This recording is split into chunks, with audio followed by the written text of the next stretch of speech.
अस्सलाम वालेकुम नाज़रीन, इमरान याकूब खान साहब और ज़फ़र हिलाली साहब के साथ मैं हूं Samina Pasha. Programme view point में आपको खुशामदीद कहती हूं। नाज़रीन, आज हमारा मौजू जो है जिस पर हम बात करने जा रहे हैं वो कोई नया नहीं है। वो ऐसा मौजू है जिसके बारे में आप सबको पता है, क्योंकि आप सब इसको फेस कर रहे हैं, इस सब को भुगतना पड़ रहा है आपको, क्योंकि सिचुएशन ही ऐसी है। और हम बात कर रहे हैं जनाब महंगाई की, क्योंकि इस वक्त हम देख रहे हैं कि जो बेसिक कमोडिटीज़ हैं वो बहुत महंगी हो चुकी हैं, जिसकी वजह से आम आदमी पर बहुत ज़्यादा बोझ आ चुका है। और बात सिर्फ यहीं पे नहीं रुक रही, बल्कि पेट्रोल और डॉलर की स्पेशली अगर हम बात करें तो ये तो कहीं रुकने का नाम ही नहीं ले रहा। और हर रोज़ इसकी प्राइस जो है वो हर रोज़ तो अगर ना भी कहीं डॉलर में तो खैर थोड़ा बहुत रद्दोबदल हो रहा है, लेकिन पेट्रोल प्राइस तकरीबन हर 15 दिन के बाद बढ़ रही है और बढ़ते बढ़ते अब वो पहुंच चुकी है 127 रुपये और कुछ पैसे तक। और सूरत हाल इतनी गंभीर है कि आम लोग जो हैं वो इससे इंतहाई परेशान है, क्योंकि डॉलर महंगा होता है तो उसका असर फिर हर चीज़ पर नज़र आता है और पेट्रोल पे भी नज़र आ रहा है। पेट्रोल भी महंगा हो रहा है तो उससे भी महंगाई बढ़ रही है। तो आज स्पेसिफिकली हम ज़रा इस पर फोकस करेंगे कि डॉलर आखिर क्यों काबू नहीं आ रहा, क्योंकि पिछले कुछ अर्से में हमने देखा था कि स्टेबल हो गया था थोड़ा रुपया, लेकिन अब दोबारा से इसकी डिवैल्यूएशन शुरू हो चुकी है। इसकी वजह क्या है और इसके क्या सियासी असरात भी होंगे, इसकी फैक्टर्स क्या हैं, इस पर भी बात करेंगे। लेकिन ओवरऑल जो महंगाई है उसके हवाले से प्राइम मिनिस्टर साहब क्या बताते हैं कि क्या वजूहात है महंगाई की और वो क्या इसके ऊपर उनके व्यूज़ हैं। तो ये उनका कहना है कि जनाब चूँकि ज़्यादातर चीज़ें इंपोर्ट होती हैं, तो इस वजह से जब चीज़ें इंपोर्ट होती हैं तो फिर बाहर से जो चीज़ महंगी मिलती है वो आगे पाकिस्तान में भी उस महंगी ही बेची जाती है और उससे बनने वाली तमाम चीज़ें भी फिर महंगी ही बिकती हैं। तो क्या ये सूरत हाल ऐसे ही है और क्या ये ऐसे ही, इस पर आज बात करेंगे हम। और पहले इमरान साहब आपकी तरफ आते हुए, इमरान साहब ये कहना तो बड़ा आसान होता है कि भाई हमें क्या, आप तो ये कहते थे, आप तो वो कहते थे और आम आदमी मर गया, लुट गया। लेकिन जो प्राइम मिनिस्टर साहब इसकी रीज़न दे रहे हैं, क्या वो आपको लॉजिकल लग रही है और वाकई वो कहीं ना कहीं स्टैंड तो कर रही है? बिस्मिल्लाहिर्रहमानिर्रहीम। देखिए समीना, अगर आप सच बात पूछें ना तो इसमें कोई शक नहीं कि आलमी सतह पे तेल की कीमतें बढ़ी हैं। जब आलमी सतह पे कीमतें बढ़ती हैं तो हुकूमत का बयानिया जो ये है ना कि फिर बढ़ानी पड़ती हैं, तो ये काबिल कबूल है इस लिहाज से। लेकिन इसमें जो मामला इमरान खान साहब और उनकी टीम का ना, उसमें बात समझने वाली है। उसमें बात समझने वाली ये है कि दो चीज़ें बड़ी अहम हैं। एक तो ये कि जैसे कीमतें बढ़ती हैं तो एक नया आपके एक नई टेक्नोलॉजी आ गई है जो तहरीक इंसाफ की हुकूमत में इस दौर में, वो कहते हैं ओहो बढ़ती तो 8 रुपये थी, वज़ीर आज़म ने बड़ा एहसान किया, 5 रुपये बढ़ा दिए। एक वो उसमें भी ये खाली ढूंढते हैं कि वज़ीर आज़म साहब कौम पे बड़ा एहसान कर रहे हैं। दूसरी वजह मुझे आप ये बताएं कि ये किसने कहा था कि जब पेट्रोल की कीमत बढ़े तो समझ लें कि हुक्मरान चोर हैं, लुटेरे हैं।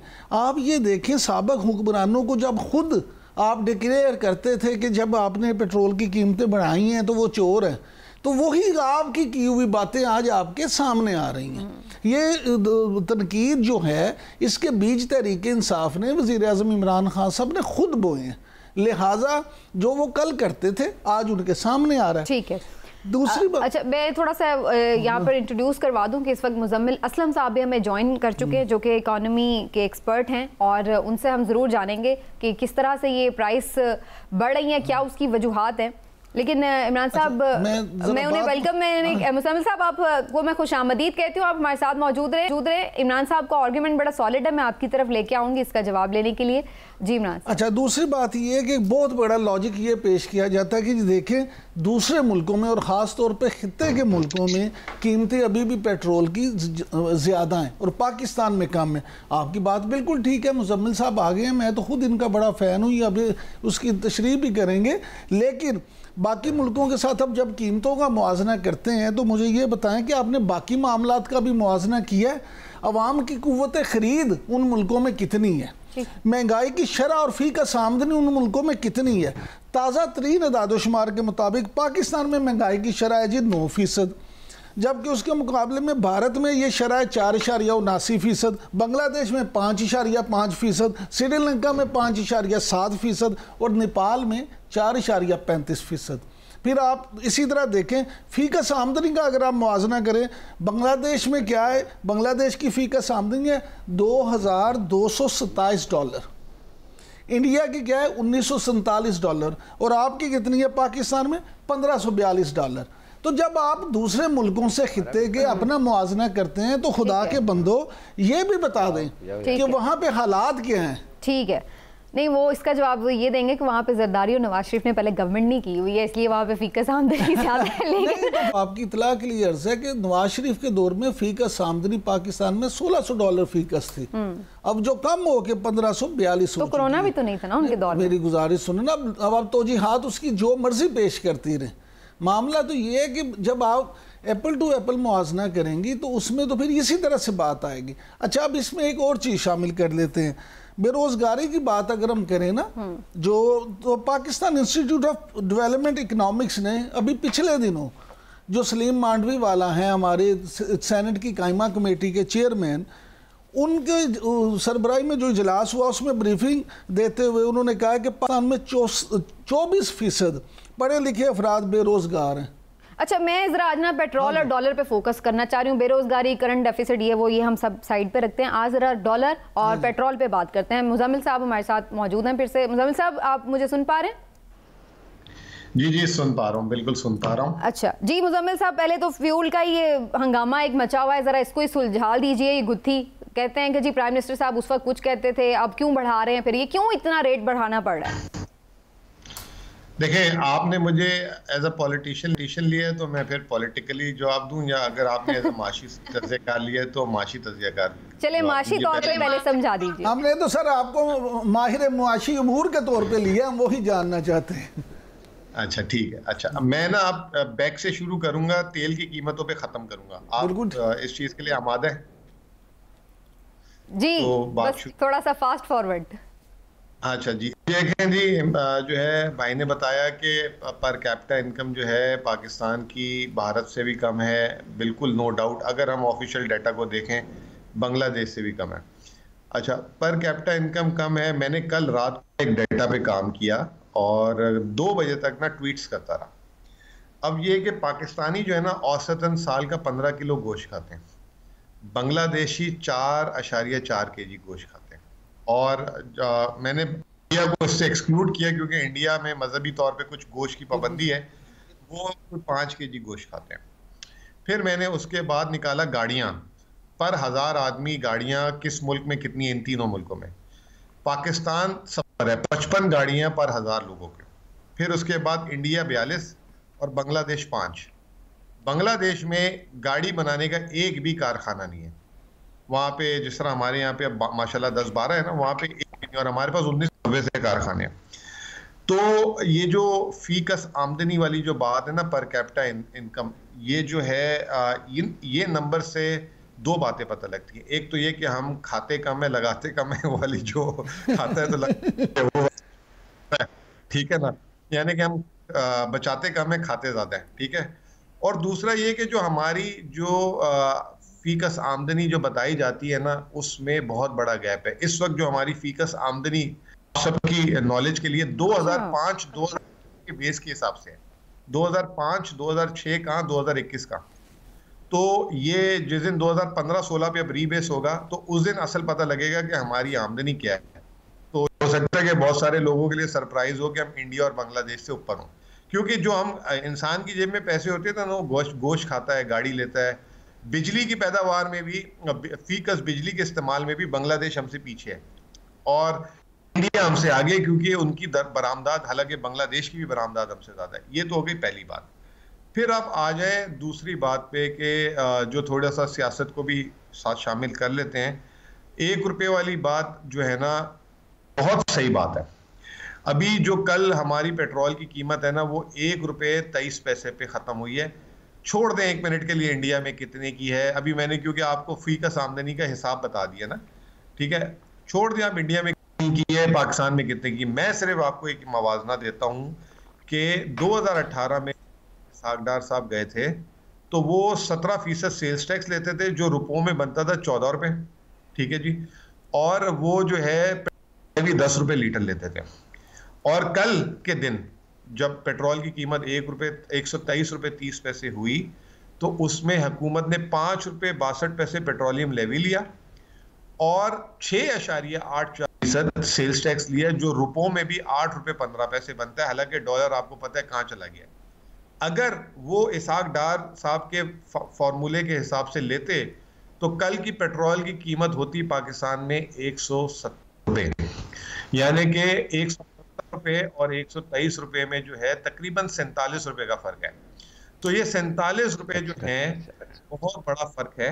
अगर जो हुकूमत ने उनको, जो पार्लियामेंट ने, और जो 2018 फॉर्मूले से, आप पीपल्स पार्टी 2013 में चले जाएं, पीपल्स पार्टी 2013 में पेट्रोलियम लेवी 10 रुपए लीटर ले रही थी, 10 रुपए लीटर, और जो है तकरीबन 15% सेल्स टैक्स ले रही थी पेट्रोल में। और 2013 में भी आपने कीमत जो है लगभग 115 रुपए का हाई देखा था, क्योंकि उस वक्त आलमी मार्केट में तेल की कीमत भी ज्यादा थी। तो ये दूसरी बात आ गई। ठीक है, तीसरी बात जो सबसे अहम है, हुकूमत ने ये कीमतें नीचे करके क्या खोया, क्या हुकूमत ने सिर्फ ये पहले 3 महीने में, अगर वो पेट्रोलियम लेवी जो उसने 600 अरब रुपए का बजट में पास किया था अपने बजट में, 123 अरब रुपए उसने जो है ये कह लें कि नुकसान कर लिया, ये कि अवाम पे लुटा दिया, क्योंकि आलमी मार्केट में इस वक्त 2008 से भी ज्यादा जो है बिजली का बहरान आ गया। मैंने 2 से 3 प्रोग्रामों में ये बात बताई है।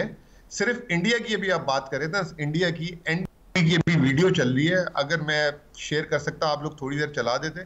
सिर्फ कल के दिन उन्होंने 62% गैस की कीमतें बढ़ाई हैं, यानी कि 62% का मतलब ये कि अगर किसी की गैस का बिल 1000 आता है, इस को 1620 रुपए बिल आएगा, 62%।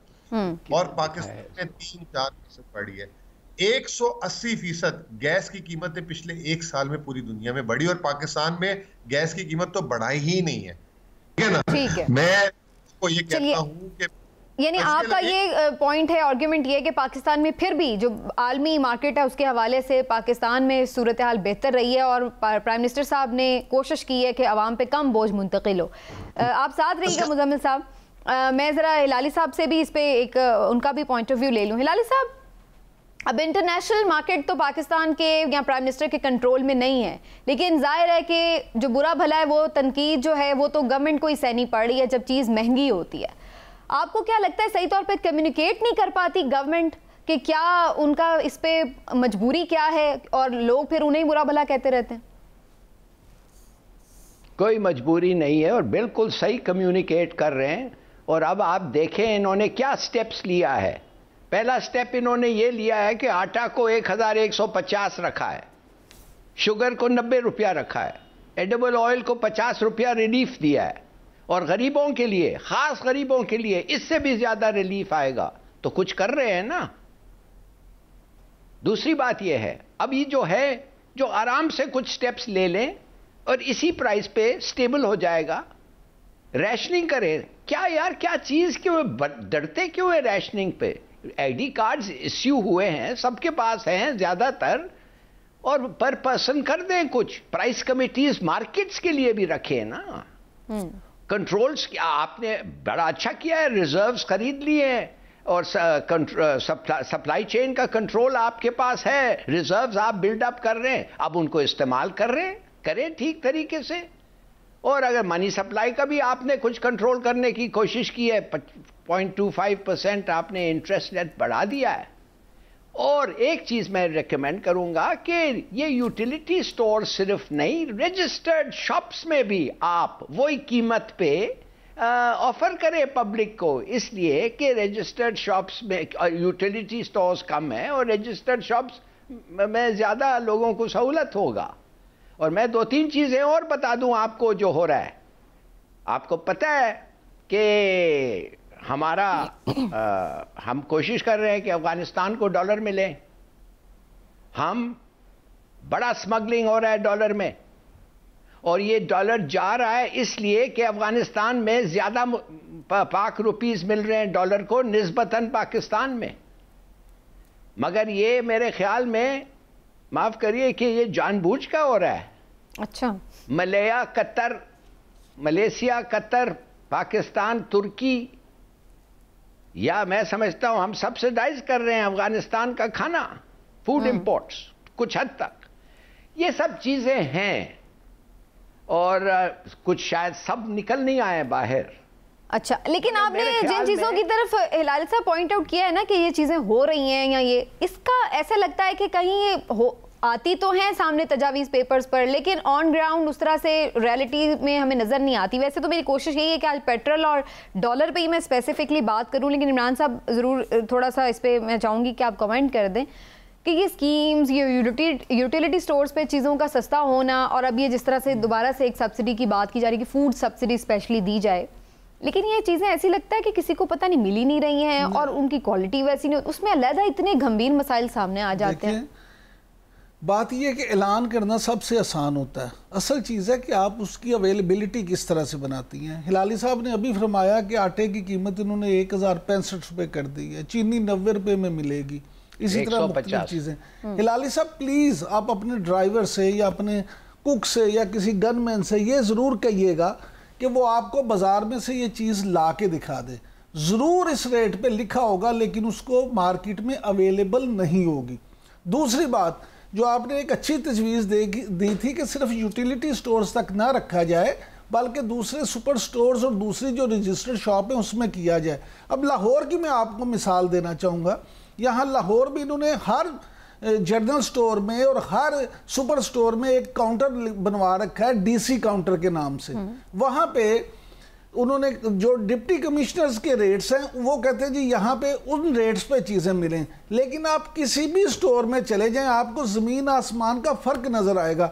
यानी अगर आप स्टोर के जो नॉर्मल काउंटर है वहाँ से चीनी लेंगे तो उसकी क्वालिटी अलग है, अगर आप डीसी काउंटर पे जाएंगे तो वहाँ पे चीनी की जो क्वालिटी है वो इंतहाई पुअर है और वहाँ पे आपको 1 किलो 2 किलो से ज़्यादा वो देंगे भी नहीं। इसी तरह दूसरी चीज़ों की हाल है, यही हाल दालों का है। प्रॉब्लम ये है फिर वही कि मैं बार बार, क्योंकि समीना चाहती हम सिर्फ आज डॉलर पे और उस पे फ्यूल पे ही रहें, प्रॉब्लम वही है गुड गवर्नेंस।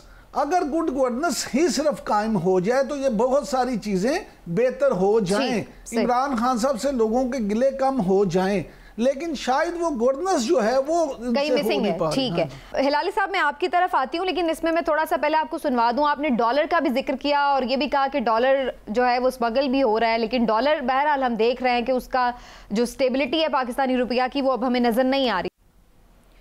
अब यही सवाल मैं मुजम्मिल की तरफ ले जाती हूँ। मुजम्मिल, डॉलर क्यों नहीं स्टेबल हो पा रहा? इसकी प्राइस मुसलसल बढ़ रही है, रुपया जो है वो मुसलसल डी वैल्यू हो रहा है, इसकी क्या रीजंस हैं? देखिए, इसको संभालना नहीं कहते। डॉलर को आज संभालना चाहें, अगर ये जो है रास्ता जो है, अगर आपने इसहाक डार साहब वाला या 2007 वाला मुशर्रफ साहब वाला लेना है तो सुबह संभाल सकते हैं। इनके पास तो इस वक्त उनसे दुगने डॉलर हैं। 20 अरब डॉलर के जो है सिर्फ स्टेट बैंक के पास ज़खायर हैं। कल सऊदी अरब ने ऐलान किया है 3.6 अरब डॉलर जो है सऊदी अरब पाकिस्तान को फ्री डेफर्ड ऑयल में तेल देगा। और इसके अलावा वर्ल्ड बैंक ने 400 मिलियन डॉलर की डिसबर्समेंट एक दिन पहले किए और 12 तारीख 14 तारीख को IMF जाएंगे तो 1 अरब डॉलर वहां से मिलेगा। हमें आपको खुश करने के लिए स्टेट बैंक गवर्नर 1 अरब डॉलर भी फेंक दे तो 5-8 रुपए नीचे आ सकता है, लेकिन ये मसनूई तरीका है और कभी भी कोई चीज मसनूई तरीके से अपनी जगह पे ठहर नहीं सकती। मैं लोगों को हमेशा से ये कहता हूँ कि मैं स्टॉक मार्केट से क्योंकि मेरा ताल्लुक रहा है जिंदगी भर, तो यहाँ पे जो खिलाड़ी है ना वो ये कहते हैं मार्केट से जिद नहीं करो। इस वक्त जो दुनिया के हालात है ना वो होए में बिल्कुल ही पैरों से जमीन निकलने वाले, और अल्लाह खैर करे कोरोना से तो माशी तबाही इतनी नहीं आई जो कोरोना के बाद मुझे माशी तबाही पूरी दुनिया में नजर आ रही है। एक आपको जायजा देता हूँ कि सिर्फ बरतानिया में 6 बिजली की तरसीलात की कंपनियां डिफॉल्ट हो गई हैं। जर्मनी की सबसे बड़ी जो बिजली बनाने की कंपनी है, कल उसके पास कोयला नहीं था, वो बंद हो गई है। चाइना ने अपने कारखानों को जो है लोड शेडिंग का कह दिया, या बोला है कि लोड शेडिंग करें या अपने कारखाने बंद कर दें। अमेरिका में 180% गैस की कीमत बढ़ गई है। अमेरिका ने ओपेक को बोला कि भाई आप तेल की जो है पैदावार बढ़ाओ ताकि दुनिया में कीमतें नीचे आए। यूरोप ने रशिया से जो है मिन्नतें करना शुरू कर दी कि भाई आप अपनी गैस की पैदावार बढ़ाओ और यूरोप को ज्यादा दो। और चाइना ने ऑस्ट्रेलिया और इंडोनेशिया को कहा कि कोयले की आप बरामदात बढ़ाएं ताकि ये हमारा मसला हल हो जाए। इस सारे मामले में अगर आप जिद करके, जैसे मैंने आपको मिसाल दी, इंडिया में 62% जो है सिर्फ कल के दिन जो है CNG की और गैस की कीमत बढ़ाई है। हमने 1 साल में एक ढेला नहीं बढ़ाया, तो हम इन मुल्कों से कोई ज्यादा अमीर है? या हमारे पास कोई कानून का खजाना है? तो इस वक्त या तो लोगों को वक्ती तौर पे आप खुश कर लें, डॉलर जो पड़े हुए उसको आग में झोंक दें, और उसके बाद जो है इमरान खान का 1.5 साल अगला निकल जाएगा इस 20 अरब डॉलर से। मैं अभी भी आपको एक बात बताऊं, आराम से निकल जाएगा बगैर गालियां खाए। अच्छा। लेकिन ये इन्होंने जो खुद तकलीफ उठाई है 2018 में आने के बाद, जब इनको जिस तरह के खजाने देके गए, ये एहसास कर रहे हैं कि अगर हम आने वाले को ये हालात देके गए तो ये मुल्क जो है बार बार नहीं कोई आपको पैसे देगा। और ऑलरेडी आप एक अफगानिस्तान के चैलेंज से गुजर रहे हैं, दुनिया को खटक रहे हैं जो अफगानिस्तान में हुआ है, तो अपनी खुद मुख्तारी और अपने आप को जो है जिसे कहते हैं ना जखीरा अंदोजी कर लो आगे बुरे वक्त के लिए। तो अभी ये मुज़म्मिल साहब, खबरें तो ये भी आई थी कि स्टेट बैंक ने 1.2 बिलियन डॉलर जो हैं वो इंजेक्ट किए हैं, तो ये खबरें थी। देखें आप, स्टेट बैंक का ये तो काम है ना रोजाना का। हाँ, स्टेट बैंक खरीदता भी है, बेचता भी है। आपने ये कहा इंजेक्ट किए हैं, तो उसके ज़खायर जिस पीरियड में आप कह रहे हैं इंजेक्ट किए, उसके ज़खायर बढ़ कैसे गए? कम हो जाने चाहिए थे ना। चलें 1 मिनट के लिए मान लेते हैं कि इंजेक्ट किए हैं, इसमें कोई मुज़ायका नहीं है, लेकिन ये तो बताएं कि खरीदे कितने 1 साल में? नहीं, मैं तो आप लोग कह रहे थे ना कि अगर स्टेट बैंक 1 अरब रुपया डाले तो डॉलर 5-7 रुपये नीचे आ जाएगा। मैं उस पॉइंट ऑफ व्यू से पूछ रहा था। मैं आपको अब इस पॉइंट ऑफ व्यू से बोल रहा हूँ कि अगर फर्ज करें 1 अरब डॉलर ना डाला होता और 180 हो जाता, तो जिस तरह डिमांड एंड सप्लाई चल रही है, आप दोनों साइडें देखें ना। यानी उसी वजह से ये कम हुआ है। अच्छा, ये जो ज्यादा बढ़ सकता था, हो सकता है कि स्टेट बैंक ने जहाँ देखा हो कि मार्केट शॉर्ट है या लॉन्ग है, तो वक्ती तौर पे ब्रिज कर दिया उसने, और उसने हो सकता है उसके बाद मार्केट से कवर भी कर लिया हो। तो आपको लगता है कि इसको हमें फ्री फॉल रहना चाहिए? मुज़म्मिल साहब, हिलाली साहब कुछ ऐड करना चाहते हैं? 1 सेकंड जी, हिलाली साहब। बात असल ये है कि ये जो गवर्नर साहब हैं स्टेट बैंक के, वो बिलीव नहीं करते हैं कि इसमें इंटरफियर करें। और बिल्कुल सही कह रहे हैं इमरान याकूब ने कि 1 बिलियन डॉलर इन्होंने अनकैरेक्टरिस्टिकली डाला था, एंड दैट फेल्ड, कामयाब नहीं हुआ, इसलिए रुक गए। अच्छी बात है, कोशिश की थी मगर वो कामयाब नहीं हुआ, इसलिए कि डॉलर की इतनी ज़रूरत थी। मैं आपको बता रहा हूं, हर पास से, हर रोड से, हर ट्रेल से, हर गधे और ऊंट के ट्रेल से डॉलर जा रहा है अफगानिस्तान, और इसको आप रोकें, कोशिश तो करें। वैसे आज इस तरह की बात उन्होंने की भी है शौकत तो अली साहब ने। ठीक है, चलिए हिलाली साहब, मुझे इस सेगमेंट को वाइंड अप भी करना है। मैं जरा मुझे मौका दीजिएगा, मैं मुजम्मिल असलम साहब से लास्टली ये पूछ लूँ ज़रूर कि मुजम्मिल साहब, फिर आपकी बातों से जो ओवरऑल यहाँ पे डिस्कशन हुई उससे क्या अंदाज़ा लगाया जाए कि कोई ऐसे शॉर्ट टर्म हमारे पास मेजर्स नहीं हैं कि जिससे हम महंगाई कंट्रोल कर सकें या लोगों को रिलीफ दे सकें? क्योंकि बज़ाहिर तो ऐसा ही लग रहा है कि ये सब चीज़ें फिर इंटरनेशनली जब हो रही हैं तो फिर इनको होना ही पड़ेगा। देखिए, हिलाली साहब ने आपको बात बोली थी और उस बात में बड़ा दम है कि पिछले 1 साल से जो है हम देख रहे थे कि आलमी मार्केट में खाने पीने की चीजों की महंगाई जो है रोजाना बढ़ रही थी। अभी ये 2 माह से जो है वो जो है स्विच हुई है एनर्जी की तरफ, यानी कि ये तेल, गैस, कोयले की तरफ।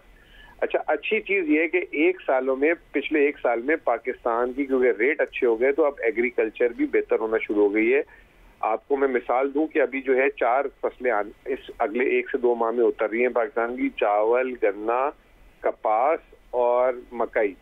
और इसमें पिछले साल के मुकाबले में कपास में तो कह रहे हैं 100% से ज्यादा की ग्रोथ है, गन्ने में और चावल में भी 20 से 25% की ग्रोथ है। तो ये जो खाने पीने की जो रोजाना पहले कीमतें बढ़ रही थी उसमें जो है इस्तेहकाम आना शुरू हो जाएगा। और हुकूमत के पास जो उसके बस में है, जैसे अभी घी तेल की कीमतें बाहर बहुत ज्यादा थी, तो अभी शौकत तरीन साहब ने खुद कह दिया कि मैं उसके टैक्सेस कम करके 30, 40, 50 रुपए नीचे ले आऊंगा। मिसाल के तौर पे इस वक्त पेट्रोल 123 रुपए 30 पैसे लीटर है, तो घी तेल जो है 350 रुपए किलो है। अगर 350 रुपए किलो की चीज को 50 रुपए कम कर दे हुकूमत, तो एक आम आदमी को 4 रुपए पेट्रोल में भारी नहीं पड़ेंगे, 50 रुपए किलो उसको वहां से रिलीफ मिल जाएगा, तो उसका बजट बैलेंस हो जाएगा। तो ये जो है बैलेंसिंग, ये कुछ शॉर्ट टर्म्स हो सकते हैं। ठीक है, चलिए मुज़म्मिल असलम साहब बहुत बहुत शुक्रिया आपका, आप हमारे साथ प्रोग्राम में रहे। नाज़रीन, देखने में तो यही आ रहा है कि जो जाहिर है महंगाई है वो पाकिस्तान को आइसोलेशन में तो रह नहीं रहा है, तो बहुत सारी चीज़ों से इंटरकनेक्टेड है, लेकिन बहरहाल फिर भी हम ये उम्मीद रखते हैं कि हुकूमत जहाँ हो सकेगा गरीब को, आवाम को रिलीफ देने की हर मुमकिन कोशिश करेगी। अभी एक ब्रेक लेते नाज़रीन, वापस आते हैं तो कुछ सियासी उमूर और इंतज़ामी उमूर के हवाले से गुफ्तगू होगी। चेयरमैन नैब की तकर्री जो है वो इस वक्त बड़ी क्रूशल है और सबकी नज़रें इस पर हैं। कौन बनने जा रहा है चेयरमैन नैब, या जावेद इकबाल साहब ही रहेंगे? इस पर बात होगी एक ब्रेक के बाद हमारे साथ।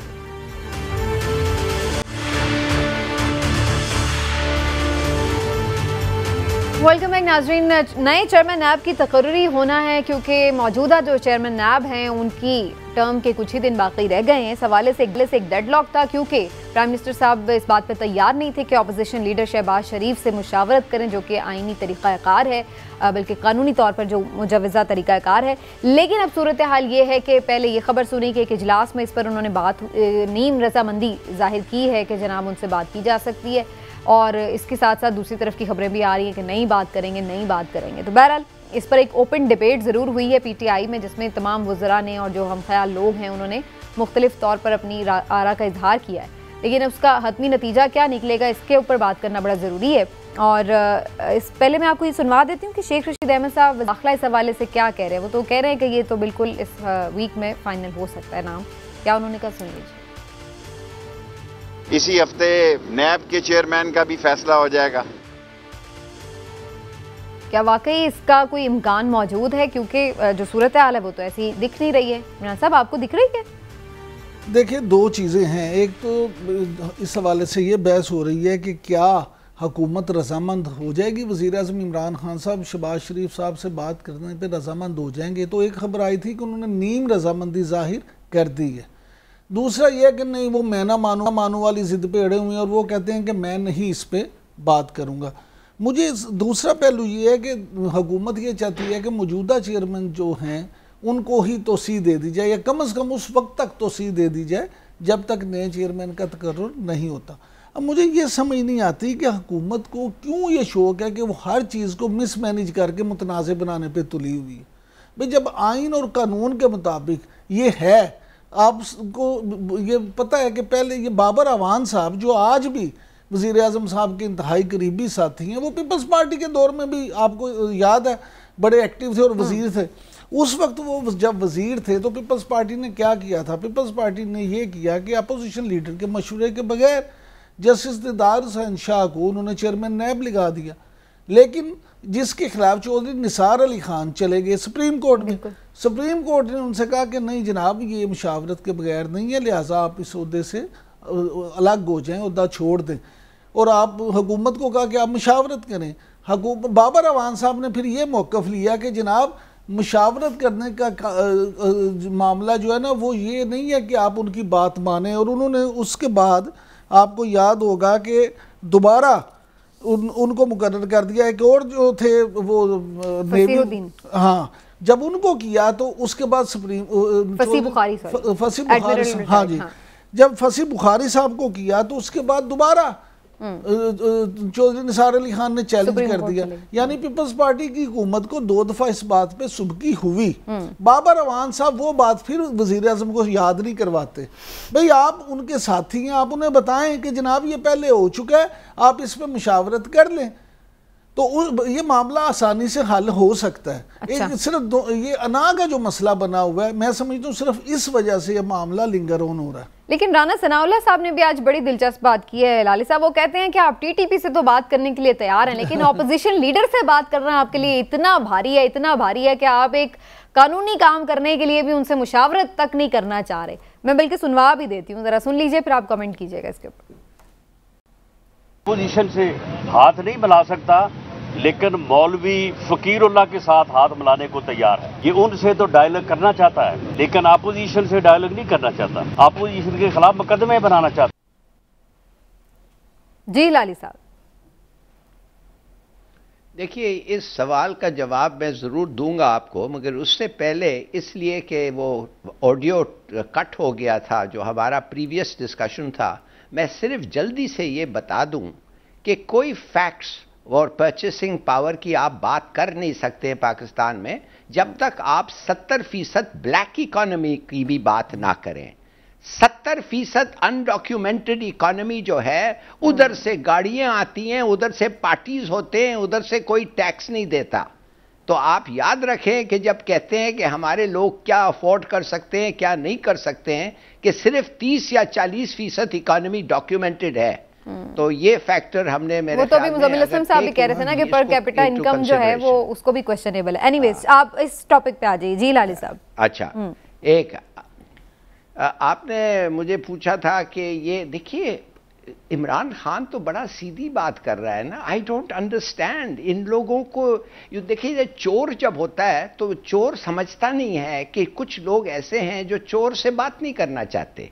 कुछ लोग ऐसे हैं जो समझते हैं कि एक आदमी जो कानून तोड़ा है, चोर है, जिसको रिस्पॉन्सिबिलिटी दी थी मिसाल के तौर पे मुल्क चलाने के लिए, और वो मुल्क नहीं चला रहा था, वो तिजोरी को हाथ मार रहा था, तो उससे बात करना किसी जज के अपॉइंटमेंट पे इट मेक्स नो सेंस। और खास तौर वो जज जो उनको जज करेगा।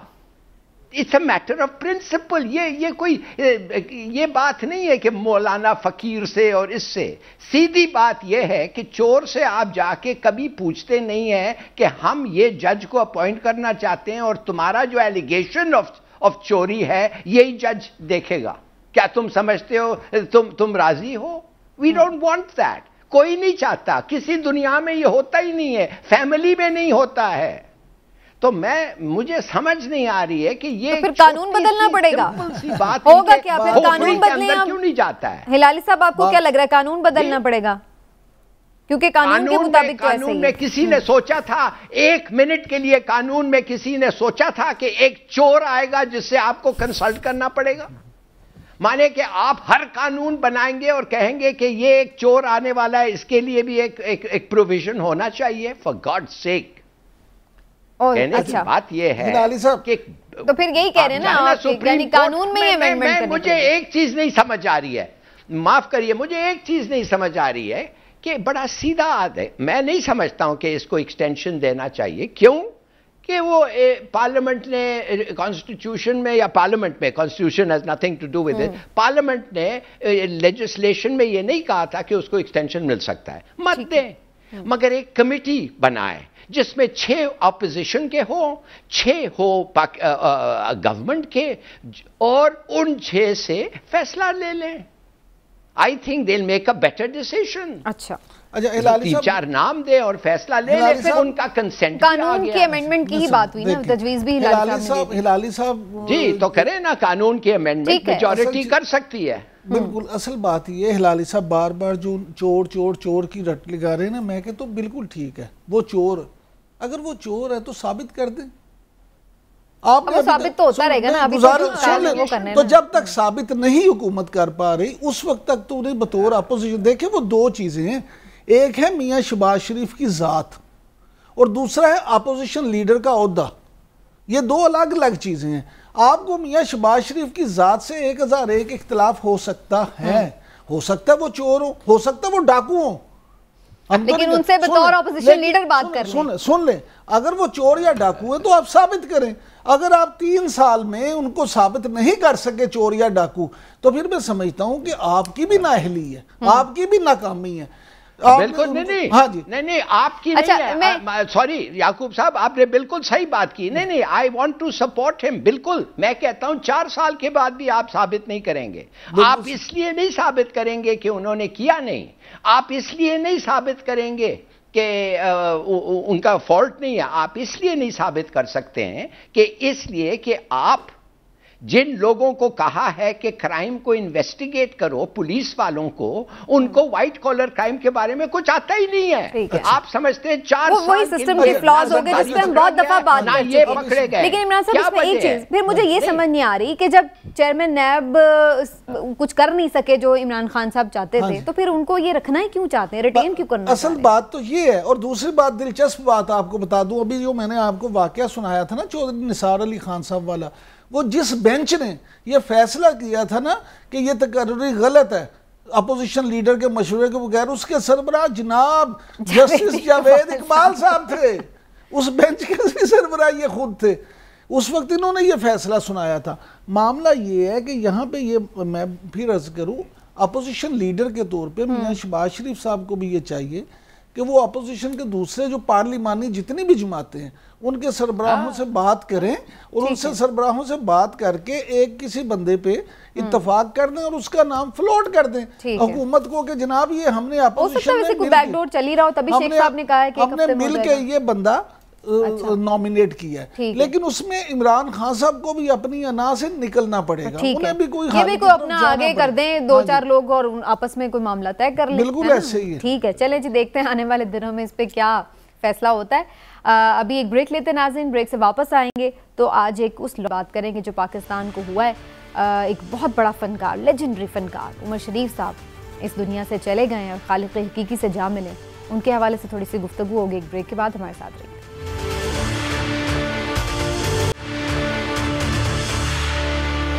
नाज़रीन, आज दिल बड़ा उदास है क्योंकि एक हंसाने वाला, सबके चेहरों पे मुस्कुराहटें बिखेरने वाला, एक पाकिस्तान का बहुत बड़ा नाम जो बहुत से ममालिक में पाकिस्तान का तारुफ बना, जिसने पाकिस्तान का नाम रोशन किया और जिसके फ़न के सभी मोतरफ थे, उमर शरीफ साहब हम में नहीं रहे। बहुत ही दुख की घड़ी थी ये पाकिस्तान के लिए। काफ़ी दिनों से वो अलील थे, उन्हें बैरून मुल्क भी रवाना किया गया एयर एम्बुलेंस के ज़रिए इलाज के लिए, लेकिन इसके बावजूद भी उनकी ज़िंदगी तमाम हो गई आज और अफसरदा कर गए सबको। लेकिन मैं ज़रूर चाहूँगी कि थोड़ी सी उनके फ़न के हवाले से और उनकी ज़िंदगी के हवाले से बात हो सके। इमरान साहब, मैं आपकी तरफ भी आती हूँ, लेकिन इस वक्त बाबरा शरीफ साहिबा ने हमें ज्वाइन किया है, जो कि एक बहुत मारूफ अदाकारा रही हैं। ख़ुद उन्होंने बहुत सारी प्रोजेक्ट्स में काम किया उमर शरीफ साहब के साथ। बाबरा, यकीनन आज बड़ा अफसरदा सा दिन है, कैसे आप ट्रिब्यूट पेश करेंगे उमर शरीफ साहब को? कैसा पाया आपने, उनके साथ काम भी किया, कैसे इंसान थे वो, कैसे फ़नकार थे? जी, वो जब से वो बीमार थे मेरा उनका मुसलसल राब्ता था, उनके घर वालों से, उनसे, यहाँ तक कि 10 दिन पहले भी मेरी बात हुई थी और स्पीकर पे उनकी वाइफ ने मेरी बात उनसे कराई थी। और वो इंसान, तो उनके लिए अल्फाज ही नहीं है कि उनके लिए हम उनके फ़न के बारे में कुछ बात करें या उनकी जिस तरह के वो इंसान थे उस बारे में हम कुछ कह सकें। इंसान तो वो ऐसे थे कि आप सोचें कि जितने बड़े वो फनकार थे उससे बड़े वो इंसान थे।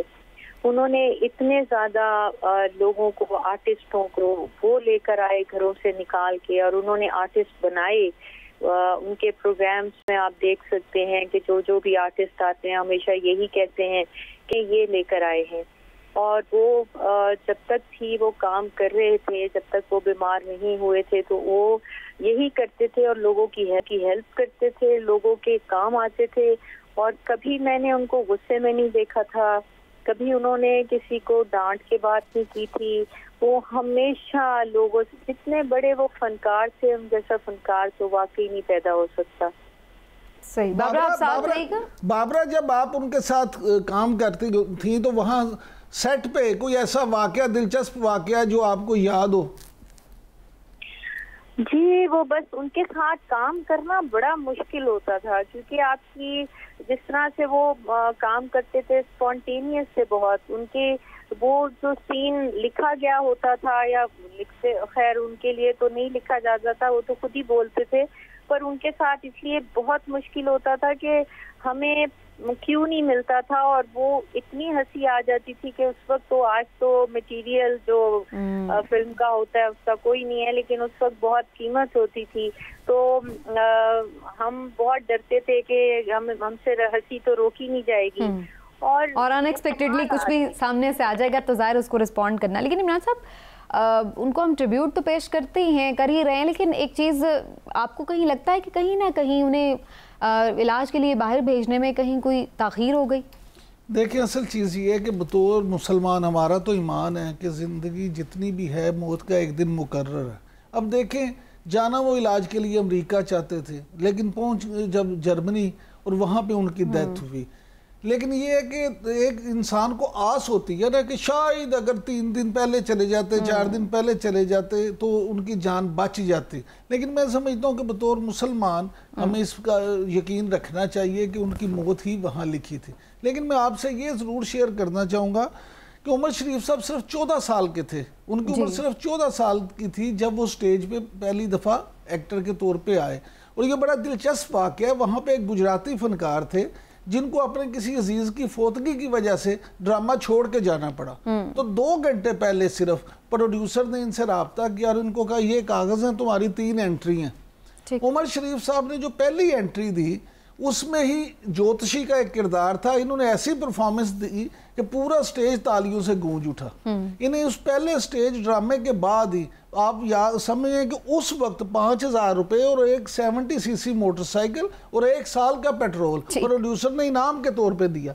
वो दिन और इनकी मौत तक ये पूरा अरसा छाए रहे हैं। सिर्फ स्टेज ही क्या, जिस भी उन्होंने उसमें काम किया, एंकरिंग हो, फिल्म हो, सिचुएशनल कॉमेडी करते थे और फिर उसमें लेक्चरपन नहीं, डिसेंट कॉमेडी होती थी। सही। और आज तक पाकिस्तान हो या इंडिया, बहुत सारे फनकार ऐसे हैं कॉमेडियन खास तौर पे जो इनको फॉलो करते हैं, बिल्कुल ऐसे आइटम्स करके जी रहे हैं। बिल्कुल सही। हिलाल साहब लास्ट मिनट है, कुछ चंद अल्फाज आप भी कहना चाहेंगे क्या?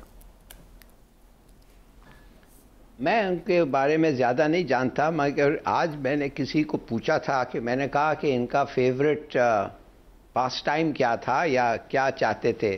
ठीक है। आई थिंक 1-2 दफ़े शादी कर रहे हैं तो कुछ लोगों को अच्छा लगता है। वक्त हमारा खत्म हो गया। बाबरा शरीफ साहिबा, आपका बहुत बहुत शुक्रिया, आप मौजूद रही आज के शो में। तो नाजरीन, हम उम्मीद करते हैं कि अल्लाह ताला, बल्कि दुआ गो भी हैं कि अल्लाह ताला उनकी अगली मंजिलें आसान फरमाए। और इसी दुआ के साथ आज के प्रोग्राम से आपसे इजाज़त चाहेंगे। कल इंशाल्लाह फिर मुलाकात होगी। अल्लाह हाफ़िज़।